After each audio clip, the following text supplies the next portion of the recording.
नमस्कार दोस्तों, मैं किस्साबाज वाला लेकर आया हूँ विश्व विख्यात लेखकों की कहानियों का गुच्छा। दोस्तों, अगर हमारी कहानी आपको पसंद आए तो इसे लाइक, सब्सक्राइब और शेयर ज़रूर करें। तो आइए बिना देर किए शुरू करते हैं आज की कहानी। कहानी का शीर्षक है बाघ की खाल। रांची से लेकर चक्रधरपुर तक घना जंगल है। उसकी लंबाई कोई 75 मील होगी। इस जंगल में तरह तरह के जानवर रहते हैं। उनमें बाघ सबसे खौफनाक होता है। कई साल हुए मेरा एक दोस्त और मैं रांची के एक दफ्तर में काम करते थे। हम दोनों चक्रधरपुर के रहने वाले थे। जब दफ्तर में छुट्टियां हो जाती तो हम दोनों घर चले जाते थे। वहाँ रेलवे लाइन है। एक मोटर बस चला करती है। एक बार हम दोनों को एक बड़े ज़रूरी काम से घर जाना पड़ा। संयोग से उस दिन मोटर बस भी न मिली। आखिर यह तय किया कि पैर गाड़ी पर ही चलें। हिसाब लगाकर देखा कि अगर बीच में कहीं न ठहरें तो 9-10 घंटों में पहुंच जाएंगे। आखिर कुछ खाने पीने का सामान लेकर हम दोनों साइकिल पर सवार होकर शाम को 6 बजे निकल खड़े हुए। उजली रात थी। मील भर जाने के बाद चांद निकल आया। आसपास की पहाड़ियां दिखाई देने लगी, पर चारों ओर सन्नाटा छाया हुआ था और उस सन्नाटे को चीरती हुई हमारी साइकिलें सन सन चली जा रही थी। थोड़ी दूरी पर जंगली आदमियों की बस्तियां मिल जाती थीं। उनकी झोपड़ियों से ढोल, झौर, बांसुरी की मीठी मीठी आवाज़ें आती थीं। उनकी झोपड़ियों से ढोल झौर उनकी झोपड़ियों से ढोल झौर बांसुरी की मीठी मीठी आवाज़ें आती थीं। हम दोनों इस दृश्य का आनंद उठाते चले जा रहे थे। अचानक मेरे दोस्त को कै आ गई और वह साइकिल से गिर पड़ा। उसका यह हाल देखकर मेरी जान सूख गई। उसे तो हैजा हो गया था। अब क्या करूं? न कोई बस्ती न गांव, उसे कहाँ ले जाऊं? कुछ समझ में न आता था। मैंने अपने दोस्त का नाम लेकर पुकारा, मगर उसके मुंह से कोई आवाज़ न निकली। वह दर्द भरी आंखों से मेरी तरफ देखने लगा। उसकी यह दशा देखकर मुझे भी रोना आ गया। फिर सोचा, रोने से क्या होगा? देखूं यहाँ नज़दीक कोई गांव है या नहीं, शायद किसी से कुछ मदद मिल जाए। मैंने अपने दोस्त से फिर पूछा, भाई तुम्हारा जी कैसा है? कुछ तो बताओ। फिर भी कोई जवाब नहीं। मैंने उसकी नाड़ी पर हाथ रखा। नाड़ी का कहीं पता नहीं। हाँ, सांस चल रही थी। सोचने लगा, इसे छोड़कर कैसे जाऊं? कोई जंगली जानवर आ पहुंचे तो लाश का पता भी न चले। आखिर मैंने दोनों पैर गाड़ियों को एक पेड़ के सहारे खड़ा किया और अपने दोस्त को उस पर लिटाकर किसी गांव की तलाश में निकला। रास्ते में बार बार अपने दोस्त का ख्याल आने लगा। चारों ओर घना जंगल, पेड़ों के नीचे बड़ी मुश्किल से रोशनी पहुंचती थी। रास्ता न दिखाई देता था। अचानक मैं एक पत्थर से ठोकर खाकर गिर पड़ा। चोट तो ज़्यादा न आई, मगर हाथ पांव कुछ छिल गए। फिर मैं उठा तो एकाएक कुछ आहट पाकर पीछे की ओर ताका। क्या देखता हूँ कि कोई 15 गज की दूरी पर एक बाघ खड़ा है। मेरे होश उड़ गए। ऐसा जान पड़ा जैसे बदन में खून नहीं है। सांस तक बंद हो गई। मुझे खड़ा देखकर वह भी रुक गया।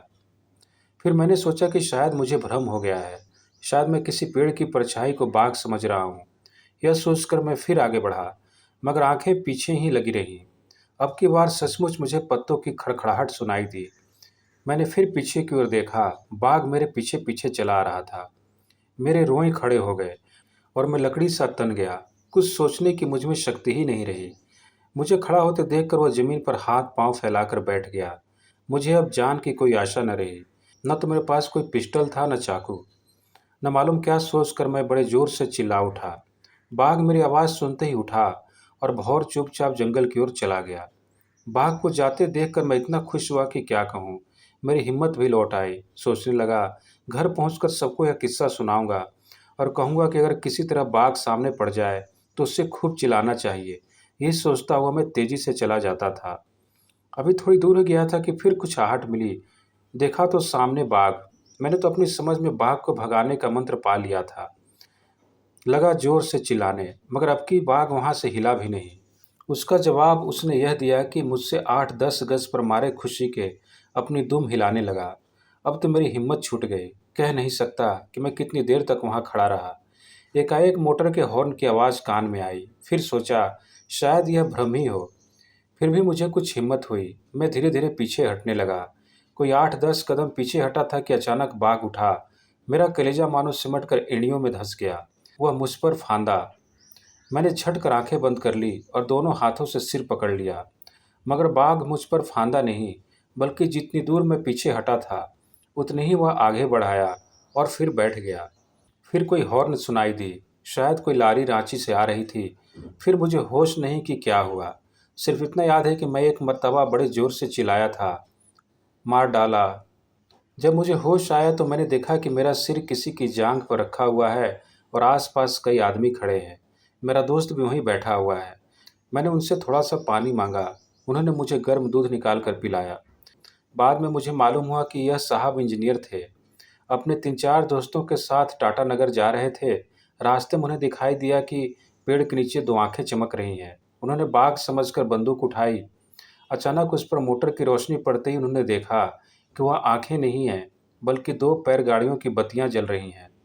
उन्होंने फौरन मोटर रोक लिया और उतरकर पेड़ के नीचे आए तो देखा कि एक आदमी बेहोश पड़ा हुआ है। उनके पास कुछ दवाएं थीं। दवाएं पिलाने से उस आदमी की हालत कुछ संभल गई। उन्होंने उसे मोटर में बैठाया और चल ही आ रहे थे कि फिर देखा कि एक बाघ मेरी छाती पर दोनों अगले पंजे रखकर बैठा हुआ है। मोटर के करीब आते ही बाघ ने मुझे छोड़ दिया और भागा, मगर इंजीनियर साहब की बंदूक ने उसे वहीं ढेर कर दिया। उन्हीं की मदद से हम दोनों घर पहुंचे। मेरे सारे कपड़े खून से तर थे। छाती में जख्म हो गया था। कई दिन मरहम पट्टी करने के बाद मैं अच्छा होकर फिर रांची लौटा। उसके थोड़े ही दिन बाद इंजीनियर साहब ने मुझे एक बाघ की खाल भेज दी और लिखा कि यह वही बाघ की खाल है। यह खाल अभी तक मेरे पास मौजूद है। धन्यवाद।